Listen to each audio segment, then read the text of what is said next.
Righty-tighty, right? There we go. Hi, everyone. Thank you for inviting me to Def Jam. Thank you, Eddie. Thank you, John, Miriam, all the other voicers and interpreters. It's an honor.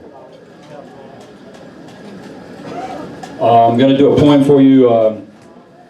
Takes place in childhood, that mysterious time for all of us. It's called Burning House. Once when we were boys, a cry came through the open window. It was summer. We were eating supper around our table. The stove was off, the window up. The air was thick and close. It was August. Our father said nothing. Another hot day was ending. The sun was down, and if we sat still, the cool air of evening might come into the room. When through the screen a voice called in, "The Craven's house is on fire." My father's knife and fork stopped their work. Our rule was we never broke. We stayed at the table. A phone ringing, a knock at the door ignored till our meal was done. But now he looked across the table, looked at our mother, and something passed between them. He pushed his plate aside and stood. My brother and I scrambled past and ran out ahead of him. On the hill behind our house, a pillar of fire shot up into the sky. It cracked and roared like a living thing as black smoke poured from all their windows. The Cravens were tough. They liked to fight. Their mothers shouted them home with curses. We seldom saw their mister. Spellbound, we watched the fire eat their house. I thought of David, who was in my class at school. He kept a puppy tied to a rope on the car porch. I prayed right then, "Lord, let the dog not be burned." Then ashamed, added, "Let David not be burned.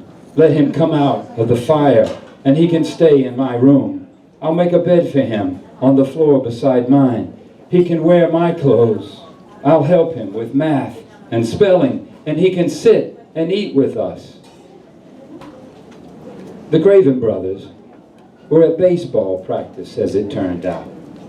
So only the dog burned. David didn't come to stay with us. Cousins in another town took them in. The boys changed schools. We stopped seeing them, and I guess I forgot about it. But sometimes, when my windows open in summer, I remember the night my neighbor's house caught fire. I had never prayed with such intensity or desperation or pledged myself to God or to anyone since. Still, maybe there is time to take the child's burning promise and make it true. I will make a bed for him. He can eat at my table.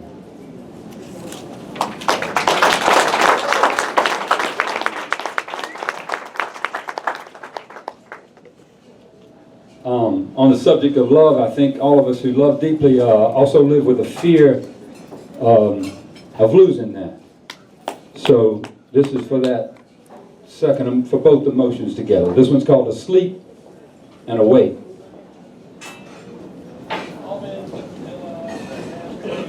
My hand missed hers. A clutched fist held only air.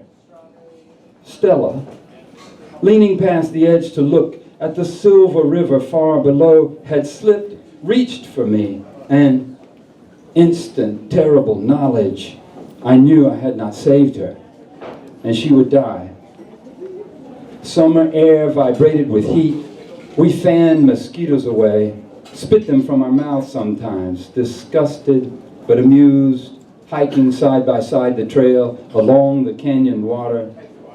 I was smiling at some story she was telling when I turned and saw her face, the strange, baffled look as her body took her over the edge, a mist grab, and she was gone. My mind leaped past the shock to the eternal failure that was mine already, past the falling, past the violent impact about to happen, rocks that would break her back and skull and knock the living breath from her. I saw a solitary life of never-ending grief. Yet, as she tumbled through emptiness toward boulders and the shallow river, her body turning somehow righted, and she landed on a flat rock, squarely, on her feet.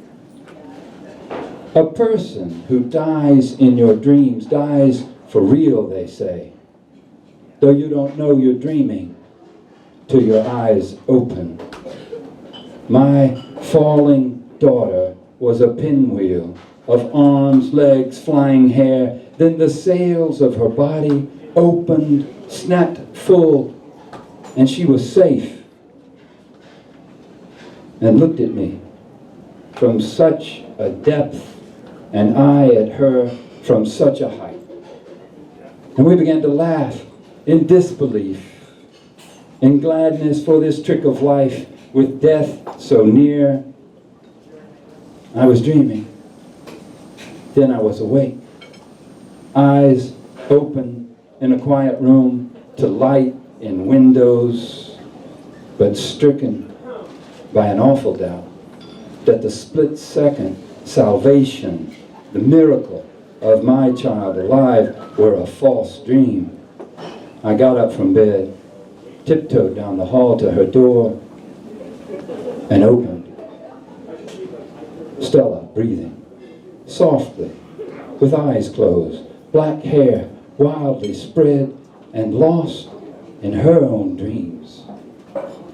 Now I am awake, I said. I am back in the world where my child is safe in bed and her head rests on a soft pillow, and it's a school day.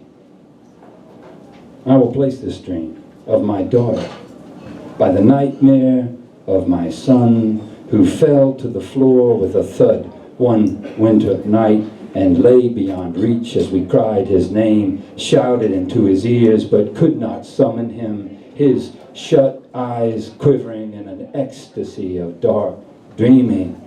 Under the lids, the cold soul shaking as beneath a blanket worn and thin. Then the mockingbird who sang the morning after, when he woke as one returning from the land of the dead, exhausted but alive. And so I dream my children come into my arms again.